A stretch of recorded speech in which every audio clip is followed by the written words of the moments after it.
เนาะว่าไอ้สร้างผู้ช่วยใหม่เนี่ยมาเว้ามาด่าสารพัดนะทางทีมงานเนี่ยที่จะว่าเว้าแค่ว่ามันบ่ยุติธรรมปานใดแล้วมันบ่แม่นการที่ว่าช่วยเหลือกัน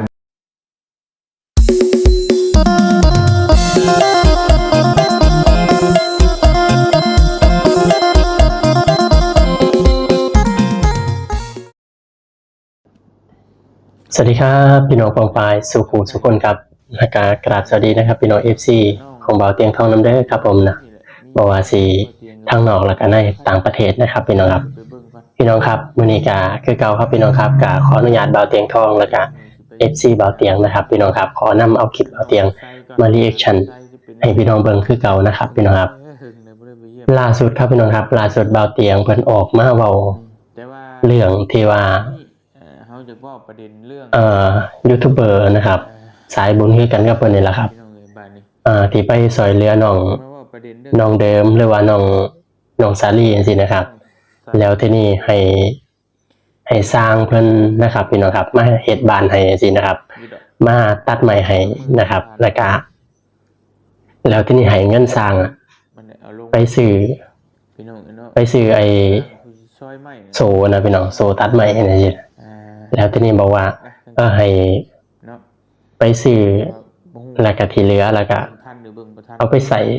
อีหยังก็ได้เด้อจังประมาณนี้นะครับแล้วทีนี้สร้างเพิ่นก็ไปซื้อโซมือ2จังซี่นะครับพี่น้องครับนะครับแล้วทีนี้แล้วก็สร้างก่อนสิเข้ามาเฮ็ดนี่เพิ่นบอกซอยเหลือกันอีหยังประมาณนี้นะครับพี่น้องครับนะครับว่าสิบ่คิดแพงอีหยังประมาณนี้นะครับแล้วทีนี้เพิ่นพอแล้ว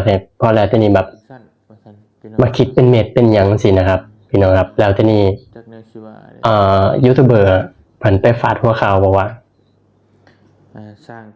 สร้างโกงเงินจังซี่นะครับมันก็เลยว่ามีเรื่องกันมีปัญหากันนะครับพี่น้องครับแล้วทีนี้เบาเตียงมันก็ออกมาชี้แจงออกมาแก้ข่าวนะครับให้ว่ามันเป็นจังซี่นะครับพี่น้องครับ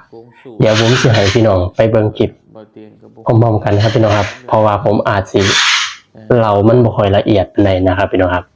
นะครับผู้ใดบางคนก็อาจสิได้เบิ่งเลยเนาะพี่น้องเนาะที่ว่ามันมีดราม่าจังซี่นะครับพี่น้องครับเรื่องน้องเดิมน้องสาลีจังบางคนก็ได้เบิ่งแล้วพี่น้องครับแต่ว่าผมอยากเอานำมาเรียกชันมาให้พี่น้องเบิ่งนะครับว่าเบาเตียงเพิ่นเว้าจังไดนะครับเพราะว่าผมอาจสิเว้าบ่ค่อยชัดเจนปานใดนะครับพี่น้องครับนะครับเดี๋ยวผมให้พี่น้องไปเบิ่งคลิปพร้อมๆกันครับพี่น้องครับนะครับก่อนพี่น้องสิไปเบิ่งก็ฝากพี่น้องกดคอมเมนต์ให้กำลังใจนะครับแล้วก็กด Subscribe ให้ผมนำนะครับพี่น้องครับนะครับเดี๋ยวผมให้พี่น้องไปเบิ่งคลิปพร้อมๆกันนะครับพี่น้องครับแล้วพี่น้องเอ้ยยังก็บ่ก็แทบสิบ่มีแหละแถวใกล้เฮานี่พี่น้องเอ้ยเนาะแล้วก็น้องบุญทวีนี่แหละมีเงินนำบ่เตียงเหลืออยู่ 5-6,000 จักสิเฮ็ดหยังให้เพิ่นได้ไปเบิ่งก่อนแบบมื้ออื่นนี่สิไปเยี่ยมยามเบิ่งทั้งน้องวันไซก่อนหลานวันไซสิเป็นจังได๋แหละตั้งแต่หึงได้บ่ได้ไปเยี่ยมเบิ่งเพิ่นเลยพี่น้องเนาะแต่ว่ามามื้อนี้เฮาจะเว้าประเด็นเรื่องทางใต้พี่น้องเอ้ยบ้านนี้เนาะเมื่อว่าประเด็นเรื่องทางใต้น้องสาลีกับน้องเดิมคือพี่น้องอาจจะเห็นคลิปอยู่ดอก2-3 มื้อที่ผ่านมาทางบ่เจ็บมันได้เอาลงพี่น้องเนาะว่าไอ้สร้างผู้ช่วยใหม่เนี่ยมาเว้ามาด่าสารพัดนะทางทีมงานเนี่ยเนาะแต่ว่าบ่ฮู้ว่าผู้ใดเบิ่งทันหรือเบิ่งบ่ทันเพิ่นเอาลงได้ประมาณสัก1,000-2,000 คนนี่เบิ่งหลังจากนั้นก็ลบเนาะหลายคนก็มีความคิดเห็นต่างๆนานาส่งมาให้เบาเตียงในคอมเมนต์มานี่โอ้เบาเตียงเนี่ยมันบ่เป็นตาเด้แบบนี้จังได๋คือเป็นจังซั่นว่าซั่นพี่น้องเอ้ยเนาะเบาเตียงก็โอ้จักแนวสิว่าเด้ ทั้งสร้างตัดไม้อันไปเห็นคลิปของบาโกลุงพี่น้องเนาะเรื่องเกี่ยวกับว่าบาโกบ่เตียงกับบ่ฮู้ดอกเห็นเพิ่นเว้ากันอยู่พี่น้องว่าเรื่องโกงสู่โกงหยังนะแต่ว่าบ่เตียงกับบ่ฮู้ว่าหากไปน้ำหลังหมู่เนาะแต่เพิ่นก็ฮู้สร้างผู้ตัดไม้เลยไม้นะฮู้ว่าบ่เตียงก็บ่ได้ฮู้หยังนํแต่ว่าอยากให้นะอยากให้ก็เลยเว้ารวมไปเลยทั้งทีมงานเบิดเลยพี่น้องเนาะหลายคนก็เป็นห่วงว่าโอ้บ่ไปก็อย่ายกเลิกซะว่าซั่นเคสน้องสาลีนี่ช่วยน้องเดิมดีกว่าหลายคนก็ว่าต่างๆนานาพี่น้องเนาะมีแต่คิดว่าในใดบ่เตียงก็เรื่องว่าตัดมันก็บ่ตัดดอกพี่น้องเพราะว่าเฮาอีตนน้องเพิ่นน้องสาลีเนี่ยแต่ว่าก็โอ้ยมันช่วยกับทางบ่เจ็บทางนั้นก็ยังบ่ค่อยมีประสบการณ์แน่ทางเบากูเบานั่นก็พี่น้องเอ้ยมีแต่เบานุ่มน่ะแต่บ่เตียงโบกตลอดแต่ว่าทางบ่เจ็บก็สิบ่ได้ปรึกษาไผปานนี้เพราะว่าในการที่ว่าเฮาเฮ็ดเวียกเฮ็ดงานเฮ็ดถ่ายคลิปนี่มันหลายเลยพี่น้องเอ้ยเนาะหลายแบบเฮาไปเจอเปิดแต่ละสิ่งแต่ละแบบบางสิ่งบางอย่างเฮาก็เว้าออกกล้องบ่ได้บางสิ่งบางอย่างเฮาก็เว้าออกได้ที่บ่เตียงไปเจอมาก็หลายรูปแบบ 8,000 อย่างแต่ว่าบางเรื่องบางราวเฮาก็คุยกันหลังไมค์ให้ตกแตกแล้วจักมาเปิดคลิปสินะเนาะแต่ว่านี่เพิ่นมีหยังก็เอายัดใส่หั่นเลย มันได้ก็เลยมุนอุ้ยปุ้ยบัดนี้พี่น้องเอ้ยเนาะคือสร้างก็ใช้ด้วยความอารมณ์อย่างให้เนาะพี่น้องเอ้ยทั้งที่บ่เตียงบ่ได้เป็นคนเว้าว่าเราโกงแต่ว่าในคลิปบ่เตียงเนี่ยมีแต่ว่าเว้าแค่ว่ามันบ่ยุติธรรมปานใดแล้วมันบ่แม่นการที่ว่าช่วยเหลือกันเพราะว่าบ่เตียงได้ยินเราเว้าอันครั้งแรกนะได้ยินทีมงานบอกว่าเราบอกว่าสิมาช่วยแล้วก็เลือกแต่สิให้น้ำจิตน้ำใจว่าซั่นนะแต่วันนี้เราก็มาไล่เป็นแมทเนาะก็เลยว่าบ่เตียงมันบ่โอเคปานใดคือเราบ่เตียงแต่ก็บ่ได้ว่าเราโกงแล้วหยังเนาะพี่น้องเนาะเราก็ฮู้ดีแต่ว่าตัวที่โกงตัวที่เล่าของขึ้น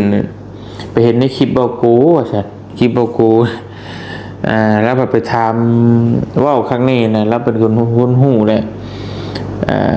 เอาเงินให้ไปซื้อสูตรอันนั้นแหละมาใส่จักสตินตัดไม้นี่แหละพี่น้องเนาะโดยใบเลื่อยนี่แล้ววันนี้เราไปซื้อของมือสองเราทางทีมงานเอาเงินให้บอกว่าจะไปซื้อของดีๆเลยแต่ว่าเราไปซื้อของมือสองตามบาโก้เอานะแต่ว่าบาโก้มันอัดคลิปแล้วใส่หัวข้อคลิปว่าช่างโกงจังซั่นจังซี่นะเราเห็นแบบใกล้ว่าบ่พอใจแหละจึงว่าออกมาด่าที่จริงมันเรื่องการด่ากันเว้าในเฮาโทรหากันแหละคุยกันหลังไมค์ก็ได้บ่ได้เข้าใจตัวใดบ่เข้าใจแล้วก็ปรับความเข้าใจกันเนาะแล้วบัดนี้ทางบ่เจ็บก็ไปก็เข้าใจว่าเราไปผู้เดียวว่าเราไปผู้เดียวว่าเขามาขู่มันหยังก็ว่าญาติที่จริงว่าบ่เตียงมันบ่เป็นหยังดอกมันบ่ได้เกี่ยวกันกับบ่เจ็บหรือไผก็บ่ได้เกี่ยวกันแต่ว่าตัวคลิปประเด็นที่เราจะให้นี่คือบ่โกลงนั่นแหละแต่วันนี้เราก็บ่เจ็บก็ปล่อยอัดคลิปแล้วให้เว้าเลยนะให้เว้าทุกสิ่งทุกอย่างแล้วคล้ายๆว่าเว้าวัดเปลือกชี้หน้าชี้ตาแบบนี้พี่น้องขอโทษนำเนาะมันเว้าแล้ว FC เห็นทั่วโลกมันก็บ่งามอะไรมันเป็นจักสิว่าได้ใดเนาะเป็นภาพที่ว่ารุนแรงเกินไปนะพี่น้องที่จริงก็มันบ่ได้มีหยังปานนั้นที่จริงก็ค่อยเว้าค่อยจากันก็ได้แต่ว่าชี้หน้าชี้ตาบ่เคยย้านไผสิใหญ่มาจะใส่กะยาซั่นนะโอ้โกเว้าแบบ จ จักแนวบ่เตียงก็ได้ก็บ่เป็นหยังดอกเนาะพี่น้องเนาะได้จังว่ากันหลายคู่หลายคนก็คือสิเห็นคลิปอยู่แหละแต่หลายคนก็ทันได้เห็นแต่ทั้งบ่เตียงก็สิไปเบิ่งคือเก่าแหละพี่น้องบ่เป็นหยังดอกเนาะเพราะว่าด้วยความที่ว่าทางอ้ายเพิ่นก็อาจจะบ่เข้าใจแล้วก็ทั้งเบากูก็ขาดประสบการณ์เรื่องมาการเฮ็ดสายบุญเราก็หาก็เฮ็ดสายบุญพี่น้องแต่ว่าก็บอกก็เตือนกันอยู่แต่ว่าก่อนที่เพิ่นสิเอาลงคลิปเนี่ยน่าจะบ่ได้ถามกันเนาะบอกแต่ว่านุ่งแหละไว้บางเทื่อเนี่ยการโกงการยังมันยังเนี่ยของบ่เล็กกิ๊กก๊อกนะเฮาก็บ่น่าจะเอามาใส่หัวโขพวกหยังเนี่ยมันก็เสียหายผู้สร้างอะไรก็แม่นอยู่ถูกอยู่กับปกติแล้วดอกนะพี่น้องเอ้ยบางเทื่อบางเรื่องบางราวนะแต่ก็ได้เข้าใจทั้งผู้ว่าโกมาใส่อีกเนาะแล้วมันก็เอาใส่ไปที่ยอดวิวมันก็ขึ้นดีนะแต่ว่าก็บ่อยากให้เฮ็ดนั่นแหละอันนี้ก็คุยกันดูสิคุยกันใหม่อยู่พี่น้องนี่เนาะเรื่องเอาขึ้นแบบแนวโกงแนวดราม่านะคลิปอีหยังก็ย่าแนวเป็นกระแสดราม่าเนี่ยมันสิเปรี้ยงป้างคนก็สิเบิ่งลายนะแต่มันก็บ่ดีดอกเอาคนอื่นมาฆ่าโดยเฉพาะบางช่องนะพี่น้องก็ฮู้ดีดอกเอาคนอื่นมาฆ่าเพื่อให้ได้ยอดวิวเจ้าของจะเว้าหยังก็เว้าไปเลยนะพี่น้องเว้าไปเว้าใดๆก็ได้ให้คนดึงดูดให้คนมาเบิ่งช่องเจ้าของและคนอื่นนี่สิเสียหายก็อย่ามันเฮาได้เงินแล้วพออีหยังประมาณนี้ก็บ่จังให้เฮ็ดเนาะแบบนี้ก็ได้พี่น้องเอ้ยมันก็ง่ายโพดแล้วนั่งหาเว้าคนอื่นหาเว้าผู้นั้นผู้นี้เพื่อได้ยอดวิวเจ้าของมันบ่ได้ลงทุนหยังเลยบ่ได้เติมน้ำมันรถแล่นพุ่นแล่นพี่นั่งเว้าอยู่ในห้องก็ได้เงิน มันก็ดีแหละพี่น้องนี่เนาะถ้าเจอคนบ่ถือโทษอกโกรธเครื่องบ่ถือสาก็ได้เอาไปแต่ว่าถือว่าคนเพิ่นบ่ยอมเนี่ยเพิ่นไปฟ้องร้องก็เสียหายเป็นติดคุกติดตารางเนี่ยพี่น้องนี่เนาะแต่คือบ่เตียงก็หลายแฮงคือพี่น้องเห็นเลยแต่บ่เตียงก็บ่ไปฟ้องร้องไผดอกทั้งที่ให้ทนายดำเนินการให้ก็ได้บ่เตียงก็มีรู้จักทนายหลายคนอยู่แต่บ่เตียงบ่อยากเปลืองเงินเปลืองคำย้อนเรื่องบ่เป็นแต่เรื่องนะพี่น้องมีเงินมีคำก็เอาไปซื้อแนวกินแนวอยากซื้อข้าวซื้อน้ำให้คนทุกข์คนยากกินบุญน่าจะได้บุญกว่าเนาะเอาเงินไปจ้างแล้วก็ไปฟ้องร้องกันเขาติดคุกมาก็ได้หยังเฮาก็บ่ได้หยังเฮาก็ได้บาปคือเก่าไปเอาเขาเข้าคุกทรมานเนาะก็บ่เป็นหยังดอกพี่น้องเอ้ยเนาะปล่อยไปจะเว้าได้ก็เว้านะบ่เตียงก็ได้มีแต่ว่าถ้าว่าเนี่ยมันบ่มีมูลความจริงบ่เตียงก็ออกมาชี้แจงรายละเอียดทุกอย่างสิฟังบ่ฟังก็สุดแล้วแต่อันนี้เนาะพี่น้องเอ้ยมีแต่ประมาณนี้ถ้าบ่เตียงสำหรับบ่เตียงนะพี่น้องคนอื่นก็บ่ฮู้ในเรื่องของน้องซาลีนี่แหละตอนนี้ก็ยังสำคัญ